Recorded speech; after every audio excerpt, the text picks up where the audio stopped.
सबसे पहले हम पढ़ने वाले हैं स्वतुल्य संबंध। ये स्वतुल्य जिसे इंग्लिश में रिफ्लेक्सिव रिलेशन बोलते हैं, ये होते क्या हैं? तो देखिए, ये कुछ नहीं होते हैं। यदि किसी समुच्चय में उपस्थित अवयवों का खुद के साथ संबंध हो तो हम उसे रिफ्लेक्सिव एंगल कहते हैं। यानी कि यदि आपके पास कोई समुच्चय ए है जिसके अवयव मान लीजिए हैं आपका 1 2 3, ओके, और इसके बीच में संबंध इस प्रकार है कि प्रत्येक अवयव का संबंध खुद के अवयव से है, तो इस प्रकार के संबंध स्वतुल्य संबंध कहलाते हैं। यदि मान लीजिए मैं इसके बीच में एक संबंध को बना रहा हूँ R1 को, और वो कुछ इस प्रकार है। 1 का संबंध 1 से है, 2 का संबंध 2 से है और 1 का संबंध 3 से है। तो आपको बताना है क्या यह स्वतुल्य संबंध है।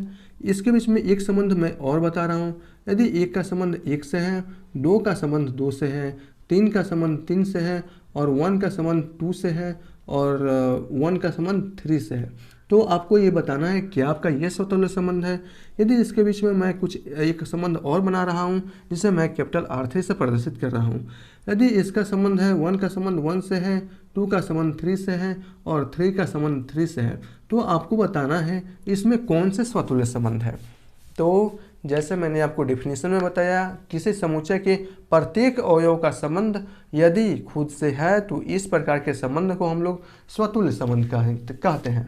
इस प्रकार अगर आप संबंध R1 को देखें तो इसमें देखिए कितने अवयव हैं, 3 अवयव हैं। यानी कि 1 के साथ 1 का संबंध होना चाहिए, 2 के साथ 2 का संबंध होना चाहिए, 3 का साथ 3 का संबंध होना चाहिए, तो हम कहेंगे वो हमारा स्वतुल्य संबंध है। तो आप पहले वाले संबंध में देखेंगे तो 1 का संबंध 1 के साथ है, मिल गया।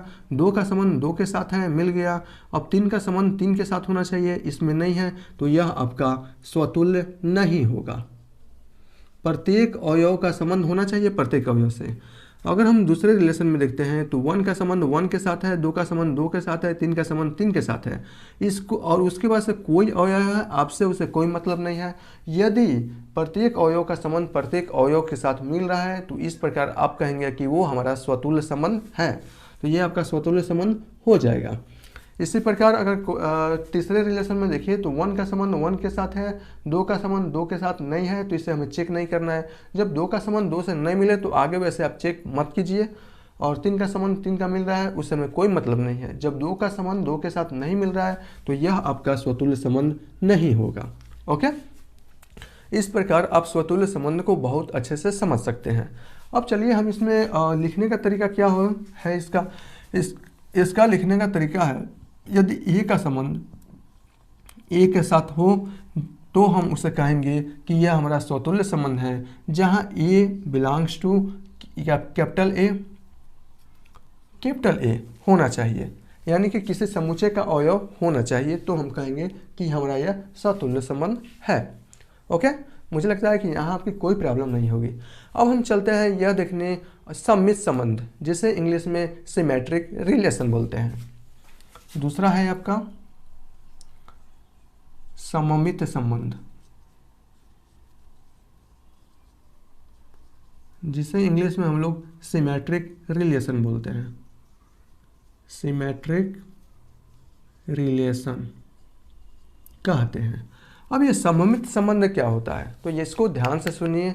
यदि किसी समुच्चय के अवयव, मान लीजिए इसमें कितने अवयव हैं, 3 अवयव हैं। यदि एक का संबंध 2 से है, यानी कि यदि ए का संबंध बी से हो तो बी का संबंध भी ए से मिल जाए, तो हम कहेंगे यह संबंध हमारा सिमेट्रिक यानी कि सममित संबंध कहलाता है। जैसे यहाँ पर देखिए, यदि एक का संबंध 2 से है, अगर 2 का भी संबंध 1 से मिल जाए तो हम लोग कहेंगे सिमेट्रिक है।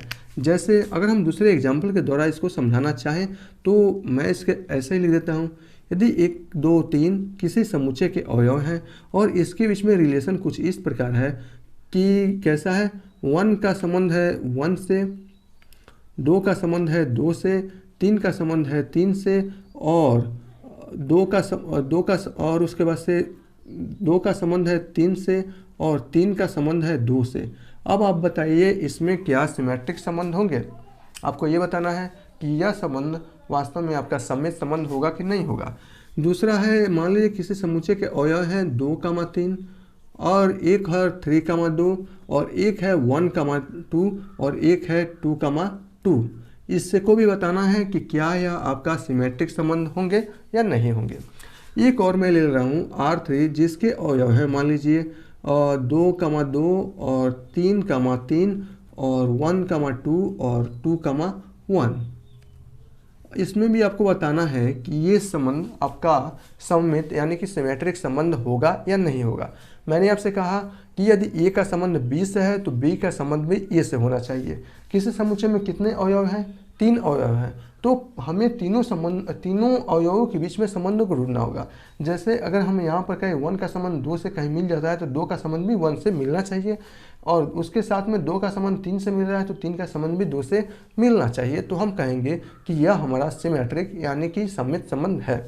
यहाँ पर देखिए, और उसके बाद मैं आपको एक और बात बताना चाहता हूँ। यदि आपके पास ये लिखे 1 का संबंध 1 से, 2 का संबंध 2 से, 3 का संबंध 3 से, तो अगर खुद का संबंध खुद से मिल रहा है उसको आपको चेक नहीं करना है। चेक नहीं करेंगे अवयव कम हो जाएंगे। अब हमें सिर्फ इन दोनों में चेक करना होता है। किसके लिए? सममित के लिए और संक्रामक के लिए, स्वतुल्य के लिए नहीं। ओके, स्वतुल्य के लिए आप ये चेक नहीं करेंगे। सममित और संक्रामक के लिए खुद का संबंध खुद से है, उन अवयवों को छोड़कर बाकी अवयवों के लिए आपको यह जाँच करना है। देखिए कैसे। 1 का संबंध 1 से है, मैंने कहा अगर ए का संबंध बी से हो, यहाँ देखिए ए का संबंध अगर बी से है तो बी का भी संबंध ए से होनी चाहिए। लिखने का तरीका अलग है, वहाँ अभी हम यहाँ पर लिखेंगे, लेकिन समझाने के लिए मैं आपसे यहाँ पर बता रहा हूँ। यहाँ देखिए 1 का संबंध 1 से लिखो, चाहे इस सेकंड वाले 1 का संबंध 1 से लिखो, बात तो एक ही आ जाएगा। 2 का संबंध 2 से लिखो या इन 2 का संबंध 2 से लिखो, वो भी बराबर हो जाएगा। इसलिए मैं कह रहा हूँ वे अवयव जिनका खुद से संबंध है उसको छोड़कर बाकी के लिए चेक करना है। तो इसमें आप बताइए कौन कौन से आपके लिए सममित संबंध है। चेक कीजिए, इसको तो आपको छोड़ दीजिए, 1 2 3 को आपको छोड़ देना है। ओके, अब देखिए 2 का संबंध 3 से है तो क्या कहें? 3 का संबंध भी 2 से है, तो यहाँ 3 का संबंध 2 से है, तो हम इसके लिए कहेंगे ये हमारा सममित संबंध है। यहाँ देखिए 2 का संबंध 3 से है तो क्या 3 का संबंध 2 से है? 3 का संबंध 2 से है, इन दो हाँ है, इन दोनों को तो हमने चेक कर लिया, बाकी के लिए चेक कीजिए। 1 का संबंध 2 से है तो क्या कहें? 2 का संबंध 1 से दिखाई दे रहा है, 2 का संबंध 1 से नहीं दिखाई दे रहा है, तो यह हमारा सममित संबंध नहीं होगा। ओके, जबकि स्वतुल्य में हमें सिर्फ इतना ही चेक करना था कि 1 का संबंध 1 से है, 2 का 2 का है, 3 का 3 से है, बाकी के लिए कुछ हो या ना हो हमें उससे कोई फर्क नहीं पड़ता, और हम लोग कह दे रहे थे ये हमारा स्वतुल्य है। लेकिन सममित के लिए आपको ऐसा नहीं करना है।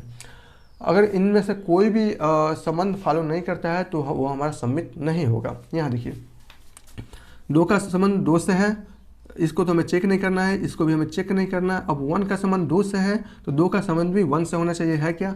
1 का संबंध 2 से है तो 2 का संबंध भी 1 से होना चाहिए, यह है, तो यह हमारा सममित संबंध होगा। ओके, अब हमें इसे लिखने का तरीका क्या है? तो लिखने का तरीका वही सेम है। यदि कोई मान लीजिए आपके समुच्चय में कोई अवयव है, यानी कि अगर मान लीजिए आपके पास कोई अवयव ए का संबंध बी से है, ओके, और ये बिलोंग्स करता है आर, यानी कि किसी संबंध आर में ए का संबंध बी से है, तब बी का संबंध भी ए से होनी चाहिए। ओके, जहाँ आप लिख सकते हैं ए और बी किसी समुच्चय में किसी समुच्चय के अवयव हैं, तो आप इसे बहुत ही इजी वे से लिख सकते हैं ऐसे। ओके, मुझे लगता है कि आपको समझ में आ गया होगा। या दूसरी प्रकार अगर आप इस विधि से लिखना चाहते हैं तो आप लिख सकते हैं यदि ए का संबंध बी से है तब बी का संबंध भी ए से होनी चाहिए, जहाँ ए और बी किसी और समुच्चय के अवयव हैं। इस प्रकार आप इसे लिख सकते हैं बहुत ही इजी वे से। अब हम चलते हैं तीसरा पढ़ने, कौन सा? संक्रामक संबंध, जिसे हम लोग इंग्लिश में ट्रांजिटिव रिलेशन बोलते हैं। अब ये संक्रामक संबंध क्या कहलाते हैं, चलिए इसको देखते हैं। तीसरा है आपकी संक्रामक संबंध, जिसे इंग्लिश में हम लोग ट्रांजिटिव रिलेशन बोलते हैं। ट्रांजिटिव रिलेशन, यह भी आपकी बहुत आसान है। यहाँ देखिए मैं इसको एग्जाम्पल के थ्रू भी कराऊंगा, ओके, ताकि अच्छे से आपको समझ में आए। संक्रामक में होता क्या है? फैलने वाला संक्रामक। यदि ए का संबंध बी से है और बी का संबंध सी से है तो ए का संबंध सी से होना चाहिए, बस इतना ही है, इसमें कुछ ज़्यादा नहीं है। ए का संबंध बी से, बी का संबंध सी से, तो ए का संबंध सी से होना चाहिए। जैसे मेरा संबंध है मेरा यूट्यूब चैनल से, आपका संबंध है और यूट्यूब चैनल का संबंध है सीधे आपसे, उसी प्रकार मेरा संबंध सीधे हो जाएगा आपसे, तो हम कहेंगे ये संबंध संक्रामक संबंध है। समझे? ओके, जैसे एक बार और कर लेते हैं, यदि मेरा संबंध है यूट्यूब चैनल से, मेरा अपना यूट्यूब चैनल से, और मेरा यूट्यूब चैनल का संबंध है आपसे, तो इस प्रकार यदि मेरा संबंध हो गया आपसे तो इस प्रकार हम कहेंगे ये संबंध संक्रामक संबंध है। इसमें कुछ खास नहीं है। यहाँ देखिए, यदि मान लीजिए एक समुच्चय है जिसके अवयव है 1 2 3, मैं इसी को लेकर चल रहा हूँ, काफ़ी अच्छा होता है ना। अगर इसके बीच में कुछ संबंध इस प्रकार है कि 1 का संबंध है सीधे 2 से, और 2 का संबंध है सीधे 3 से, और इसके बाद 1 का संबंध है 3 से, तो आपको बताना है यह क्या संक्रामक है।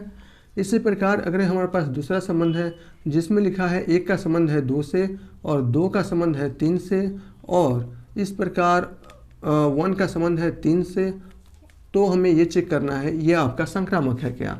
इसी प्रकार तीसरा जो संबंध है वो है 1 का संबंध है 2 से, और 3 का संबंध है 2 से, और 1 का संबंध है 1 से, तो आपको बताना है यह आपके संक्रामक है क्या। ओके, मैं एक और लिख ले तो काफ़ी बेहतर होगा। जैसे एक और है हमारे पास रिलेशन है चौथा, इसमें दिया है 1 का संबंध 1 से, और 2 का संबंध है 2 से, और 3 का संबंध है 3 से, और इसके बाद में आपको दिया है, ओहो मैंने यहाँ लिख दिया ना, यहाँ नहीं लिखना चाहिए था हमें इसको यहाँ लिख दे रहे हैं ताकि अच्छे से समझ में आए। यदि आपकी ये रिलेशन नंबर 4 है और कुछ इस प्रकार है, 1 का संबंध 1 से, 2 का संबंध 2 से, 3 का संबंध 3 से, और 1 का संबंध 2 से, और 3 का संबंध 1 का संबंध 2 से, और 2 का संबंध 3 से, ठीक है ना। तो आप में ये देखना है कि ये भी आपकी संक्रामक है क्या। ठीक, एक और है इसमें, मैं आपको वो भी बता दे रहा हूँ ताकि कोई प्रॉब्लम ना हो बाद में। जैसे 1 का संबंध है 2 से, और 3 का संबंध है 1 से, और इसके बाद में 3 का संबंध हो जाए 1 से, और 1 का संबंध है 1 से, इतना ही रहते रहते हैं, ठीक है ना। तो आपको बताना है कि इसमें संक्रामक संबंध क्या है। मैंने आपसे क्या कहा कि ए का संबंध है अगर बी से हो रहा है और बी का संबंध सी से हो रहा है, ठीक, तो ए का संबंध भी सी से होना चाहिए। इस केस में वो संबंध संक्रामक संबंध कहलाते हैं।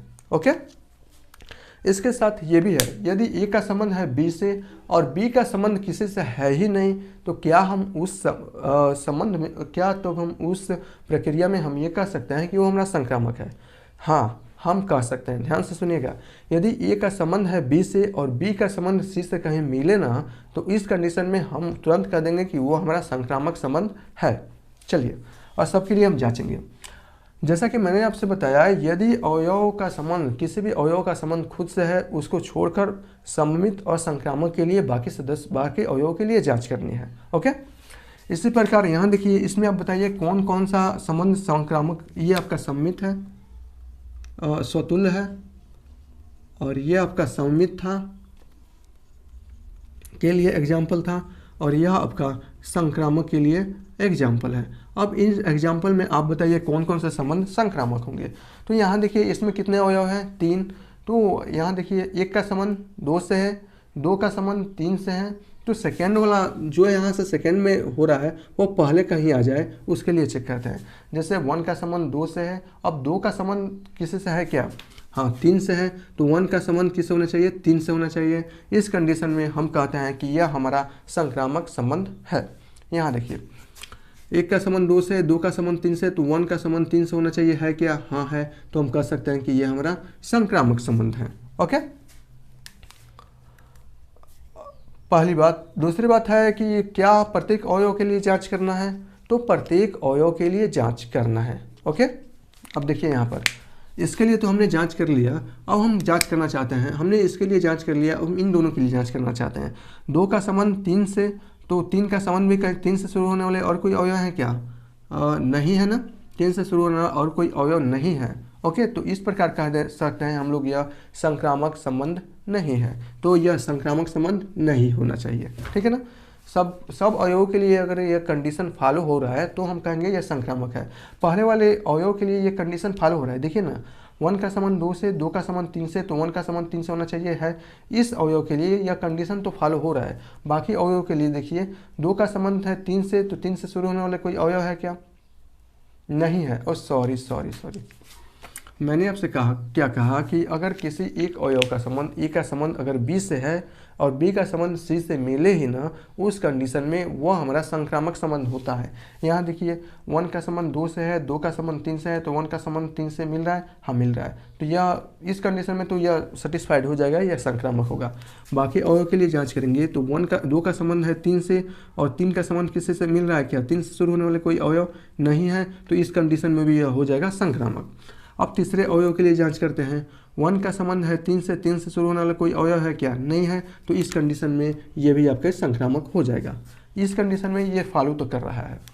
दूसरे वाले संबंध में देखिए कि कौन कौन से अवयव कौन कौन से संबंध फॉलो कर रहे हैं। अब यहाँ देखिए 1 का संबंध है 2 से शुरू होने वाला कोई अवयव है क्या, हाँ है, तो 2 का संबंध है 3 से, इस कंडीशन में 1 का संबंध होना चाहिए 3 से, है क्या, 1 का संबंध होना चाहिए 3 से, ये भी है। ये तो हमने सेम लिख दिया है ना, ये भी है, इसके लिए तो हमने कर लिया है, तो ये आपका स्वतुल्य है, हमने यही कर लिया था, 2 बार हमने लिख दिया। इस कंडीशन के लिए फॉलो कीजिए कि क्या यह संबंध संक्रामक संबंध है या नहीं है। यहाँ देखिए 1 का संबंध है 2 से शुरू होने वाला कोई अवयव है क्या, नहीं है, तो यह तो इस अवयव के लिए संक्रामक हो जाएगा। अब ये इसके लिए चेक कीजिए 3 का संबंध है 2 से शुरू होने वाले और कोई अवयव है क्या, नहीं है, तो इसके लिए भी यह स्वतुल्य संक्रामक हो जाएगा। इसको चेक कीजिए 1 का संबंध है 1 से और 1 से शुरू होने वाला कोई अवयव क्या, हाँ है ना, 1,2, तो जब 1 का संबंध है 1 से और 1 का संबंध है 2 से, तो 1 का संबंध 2 से होना चाहिए, है क्या, हाँ है ना, 1,2, तो इस कंडीशन के लिए यह आपका संक्रामक हो जाएगा। ओके, इसके लिए चेक कीजिए। सबसे पहले संक्रामक के लिए तो हम इन अवयवों को तो छोड़ ही देते हैं क्योंकि यह खुद से संबंध को रखते हैं, तो इसके लिए जांच करने से कोई फ़ायदा नहीं है। बाकी अवयव के लिए जांच कर लेते हैं कि वो संक्रामक है क्या। यहाँ देखिए 1 का संबंध है 2 से, फिर 2 से शुरू होने वाला कोई अवयव क्या है क्या, हाँ है, यह है ना। 2 का संबंध है 3 से, तो 1 का संबंध 3 से होना चाहिए, है क्या, 1 का संबंध 3 से है क्या, नहीं है, तो उसके जब संबंध है ही नहीं तो उसके आगे संक्रामक किसी भी अवयव के लिए जांच नहीं करना है। इसको आप ऐसे लिख दीजिए, यह संक्रामक नहीं होगा। ओके, इसके लिए जांच कीजिए 1 का संबंध है 2 से और 2 का संबंध फिर 2 से शुरू होने वाला कोई अवयव है क्या, नहीं है, जब 2 से शुरू होने वाला कोई अवयव है ही नहीं तो यह आपका जो होगा वह आपका संक्रामक संबंध होगा। ओके, तो यह आपका संक्रामक संबंध होगा। इस प्रकार संक्रामक संबंध को आप बखूबी बहुत अच्छे से समझ गए होंगे। चलिए अब हम इसको लिखने का तरीका देख लेते हैं, उसके बाद से हम इसमें एक और एग्जाम्पल करेंगे। यहाँ देखिए इसको लिखने का तरीका क्या है। यदि ए का संबंध है बी से, ओके, और बी का संबंध है सी से, तब इस कंडीशन में ए का संबंध होना चाहिए सीधे सी से, बिलोंग्स टू आर, जहां ए बी सी किसी समुच्चय के अवयव हैं। ओके, आप यहाँ लिख लिया जहां ए बी समुच्चय के अवयव हैं। इस प्रकार के संबंध को हम लोग संक्रामक संबंध यानी कि इंग्लिश में ट्रांजिटिव रिलेशन कहते हैं।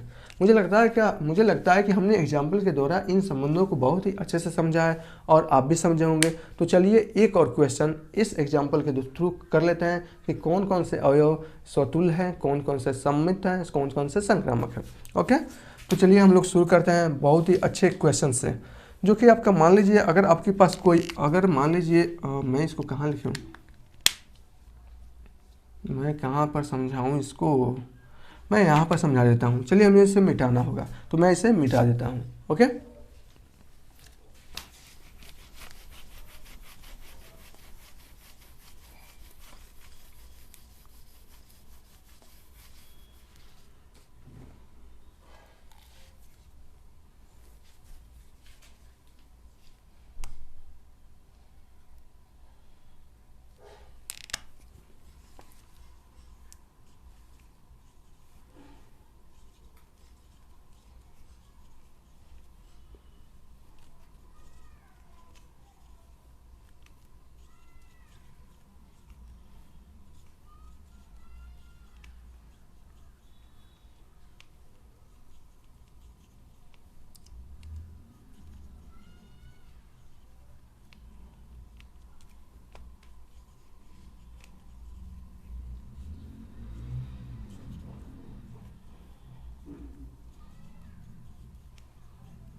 तो चलिए फ्रेंड्स, एक बार और देख लेते हैं एक नए एग्जाम्पल के द्वारा। यदि आपके पास कोई समुच्चय है ए बी सी डी जिसके अवयव हैं ए बी सी डी, एक समुच्चय ए है जिसके अवयव कौन सा है ए बी सी डी जिसके अवयव हैं।